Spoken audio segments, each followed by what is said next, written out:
누가 천한 사람인가? 삶 자체가 고라는 것을 바르게 인식하고 깨달음에 도달한 것. 바로 이런 경지를 정멸이라고 한다. 무거운 짐을 모두 내려놓은 사람. 그를 일러 훌륭한 성자라고 한다. 참 수행자 이야기 402. 개송에 무거운 짐을 모두 내려놓은 사람이란 번뇌를 극복해 해탈한 사람을 뜻한다. 이 개송에서 훌륭한 성자라고 지칭한 사람은 불가촉 천민 출신 비구를 말한다. 사위성의 대보인 바라문 집에 젊은 천민이 있었다. 부처님 제세시 천민은 주인의 재산 목록에 들어감으로 함부로 이동할 수 없었다. 그 노비는 주인 집에서 몰래 도망 나와 불교 도단에 출가해 비구가 되었다. 이 비구는 열심히 정진해 최고의 수행 경지인 아라한과를 증득했다. 당연히 부처님으로부터 칭찬받았으며 타의 모범이 되었다. 어느 날 이 비구가 부처님을 모시고 여러 비구들과 함께 탁발을 나갔다. 그런데 그곳에서 만난 비구의 옛 주인이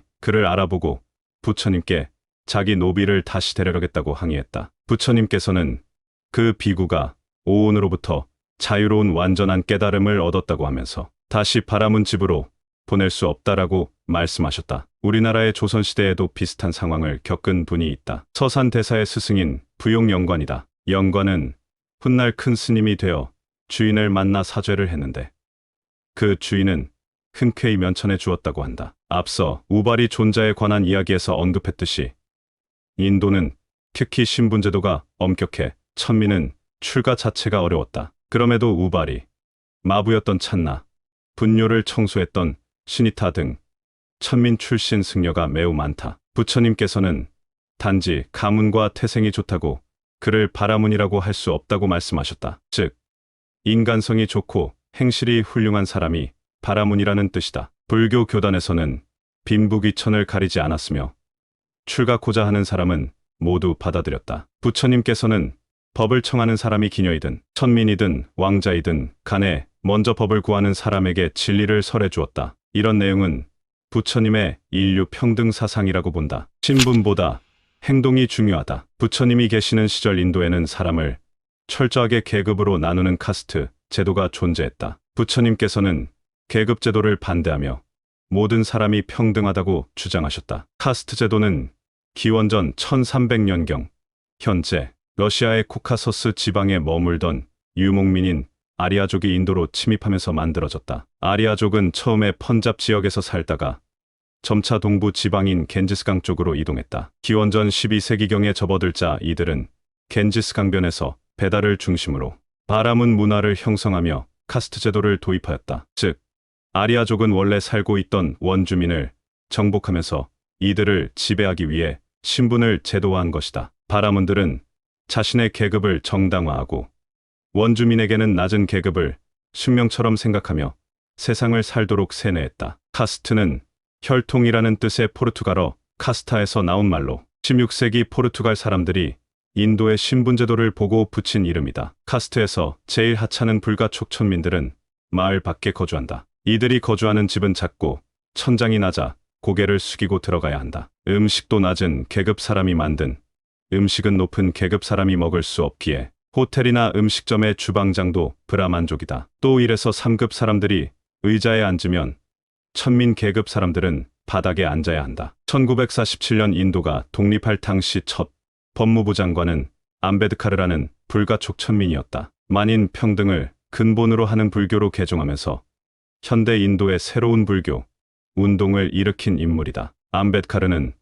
1949년 인도 사회의 신분차별 제도가 힌두교라는 잘못된 종교에서 기인한다고 보고 힌두교 이념을 거부하며 개종하였다. 그가 주장하는 불교는 관념적 불교가 아니라 가난하고 억압받는 천민들을 해방시키는 실천적 해방의 불교였다. 그가 개종할 때 수천여 명의 불가촉 천민이 함께 동참했다. 카스트 제도는 1947년에 폐지되었지만 아직도 인도에서는 관습법처럼 남아있다. 하다못해 미국이나 유럽 등 외국에 사는 인도인들이 결혼할 때도 계급에 맞춰 결혼할 정도이다. 더 큰 문제는 서로 계급이 다른 사람과 결혼할 경우 낮은 계급 사람은 상대편 가문 사람들에게 명예살인을 당하는 일도 비일비재하다는 것이다. 부처님께서는 비록 불가촉 천민일지라도 누구나 출가에 수행하면 훌륭한 성자가 될 수 있다고 하셨다. 부처님의 이런 말씀은 경전 여러 곳에 언급되어 있고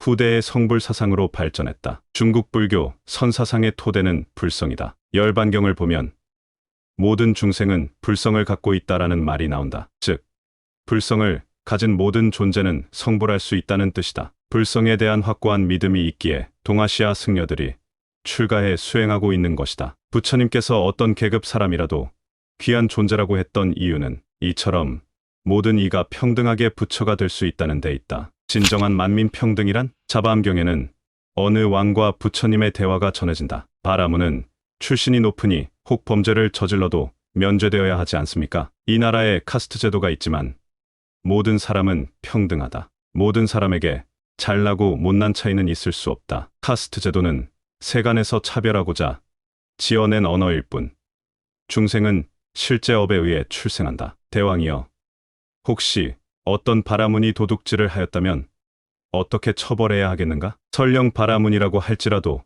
벌을 내리고 도둑놈이라고 부르겠습니다. 찰제리가 도둑질을 하면 어떻게 하겠는가? 찰제리도 바라문과 똑같은 벌을 줍니다. 대왕이여, 사성은 평등한 것이다. 거기에 무슨 차별이 있겠는가?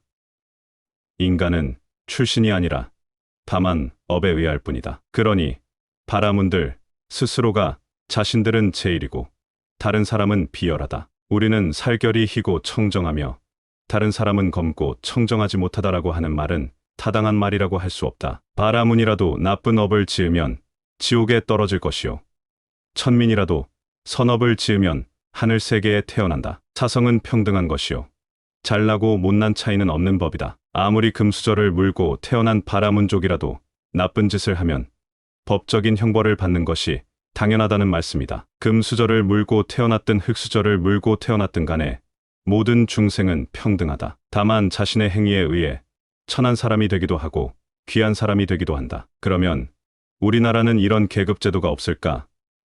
최근의 사회를 보면 갑질, 금수저, 인종차별, 여성, 비하 등 적지 않은 사회 문제가 끊임없이 일어나 평등한 대한민국이라는 말이 듣기 좋은 허울로만 보인다. 잊을만 하면 나오는 단골, 뉴스가 기업, 오너들의 횡포나 고급 아파트의 택배기사 출입, 제한 문제 같은 것들이다. 이런 갑질의 내용은 상상을 초월할 정도인지라 글자로 표현하는 것조차 부끄러울 정도이다. 몇 년 전 한 대학 건물에서 23세의 남학생이 자살한 사건이 있었다. 유서에는 자신이 대학에 와서 흙수저라는 절망감을 느끼고 극단적인 선택을 한다는 내용이 남겨져 있었다. 인류대학에서 상대적으로 느꼈을 박탈감에서 오는 어린 학생의 현실적 절망감을 생각하면 안타까울 따름이다. 그들도 어느 누구에게는 소중한 자식이요, 어느 누구의 귀한 아버지이다.